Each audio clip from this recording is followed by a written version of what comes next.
ಈ ಬಸವಪ್ಪ ತನ್ನ ಬಲಗಾಲಿನಿಂದ ಯಾರಿಗಾರು ಆಶೀರ್ವಾದ ಕೊಟ್ರೆ ಅನ್ಕೊಂಡಿದ್ದು ನೆರವೇರೋದ್ ಖಂಡಿತ. ಈ ತರ ಅದ್ಭುತ ಪವಾಡಗಳೆಲ್ಲ ನಮ್ಮ ಗೌಡಿಗೆರೆ ಚಾಮುಂಡೇಶ್ವರಿ ಸನ್ನಿಧಾನದಲ್ಲಿ ನಡೆಯುತ್ತೆ. ನಿಮ್ಮ ಜೀವನದಲ್ಲಿ ಯಾವುದೇ ತರಹದ ತೊಂದರೆ ಕಷ್ಟಗಳಿದ್ರು ಈ ಸನ್ನಿಧಾನಕ್ಕೆ ಬಂದ್ರೆ ಎಲ್ಲ ಸರಿ ಹೋಗುತ್ತೆ. ಈ ಚಾಮುಂಡೇಶ್ವರಿ ಸನ್ನಿಧಾನಕ್ಕೆ ಬಂದು ಭಕ್ತಿಯಿಂದ 7 ವಾರ ಕಾಯಿ ಕಟ್ಟಿದ್ರೆ ಅವರ ಎಲ್ಲಾ ಕಷ್ಟಗಳು ನಿವಾರಣೆ ಆಗುತ್ತೆ. ಇಲ್ಲಿ ಬಸಪ್ಪನ ತೀರ್ಥ ಸ್ನಾನ ಮಾಡಿದ್ರೆ ಕಾಯಿಲೆ ಕಸಾಳೆ ರೋಗ ರುಜಿನಗಳೆಲ್ಲ ಕಡಿಮೆ ಆಗುತ್ತೆ. ನೀವು ಕೊಟ್ಟಿರುವ ಸಾಲ ವಾಪಸ್ ಬರ್ತಿಲ್ಲ ಅಂದ್ರೆ ಈ ದೇವರ ಕಲ್ಲಿನ ಮೇಲೆ ₹1 ಇಟ್ರೆ ಬೇಗನೆ ನೀವು ಕೊಟ್ಟಿರೋ ಸಾಲ ಹಿಂಪಡಿತೀರಾ. ಈ ಪುಣ್ಯಕ್ಷೇತ್ರದಲ್ಲಿ ಪ್ರತಿದಿನ ವರ್ಷದ 350 ದಿವಸನೂ ಅನ್ನದಾಸೋಹ ನಡೆಯುತ್ತೆ. ಇಲ್ಲಿ ಮಂಗಳವಾರ, ಶುಕ್ರವಾರ, ಶನಿವಾರ, ಭಾನುವಾರ ತಾಯಿಗೆ ವಿಶೇಷ ಪೂಜೆ ನಡೆಯುತ್ತೆ.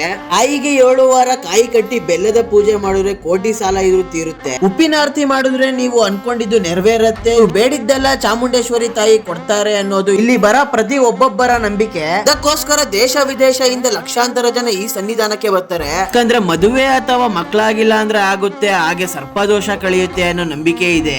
ಇಲ್ಲಿರೋ ಬಸಪ್ಪನ ಗ್ರೂಪ್ ಪ್ರವೇಶ, ಪಾಯದ ಕೆಲಸ, ದೇವಸ್ಥಾನ ಓಪನ್ ಗಳಿಗೆಲ್ಲ ತುಂಬಾ ಜನ ಕರ್ಕೊಂಡು ಹೋಗ್ತಾರೆ. ನಿಮ್ ಬಿಸ್ನೆಸ್ ಓಪನಿಂಗು ಇಲ್ಲ ಈಗಿರೋ ಬಿಸ್ನೆಸ್ ಚೆನ್ನಾಗಿ ನಡೀತಿಲ್ಲ ಅಂದ್ರೆ ಬಸಪ್ಪನ ಕರ್ಕೊ ಹೋದ್ರೆ ತುಂಬಾ ಒಳ್ಳೇದಾಗುತ್ತೆ ಅನ್ನೋ ನಂಬಿಕೆ ಇದೆ. ಮುಖ್ಯವಾದ ವಿಷಯ ಏನಪ್ಪಾ ಅಂದ್ರೆ ಬರುವ ಭಕ್ತಾದಿಗಳಿಗೆ ಮತ್ತೆ ಮಕ್ಕಳಿಗೆ ದೊಡ್ಡದಾದ ಒಂದು ಮ್ಯೂಸಿಯಂ ತೆರೆದು ಕಲಿಕೆಗೆ ದಾರಿ ಮಾಡಿ ಕೊಟ್ಟಿದ್ದಾರೆ. ಬರುವ ಮಕ್ಕಳಿಗೆ ಎಂಟ್ರಿ ಟಿಕೆಟ್ ಫ್ರೀ ಆಗಿರುತ್ತೆ, ದೊಡ್ಡವರಿಗೆ ₹50 ಚಾರ್ಜ್ ಮಾಡ್ತಿದ್ದಾರೆ. ಒಂದು ವಿಶೇಷ ಏನಂದ್ರೆ ವಿಶ್ವದಲ್ಲೇ ಅತಿ ಎತ್ತರದ ಪಂಚಲೋಹದಿಂದ ಮಾಡಿರುವ ವಿಗ್ರಹ ಈಗ Asia book of record, India book of record ಗೆ ಸೇರಿದೆ.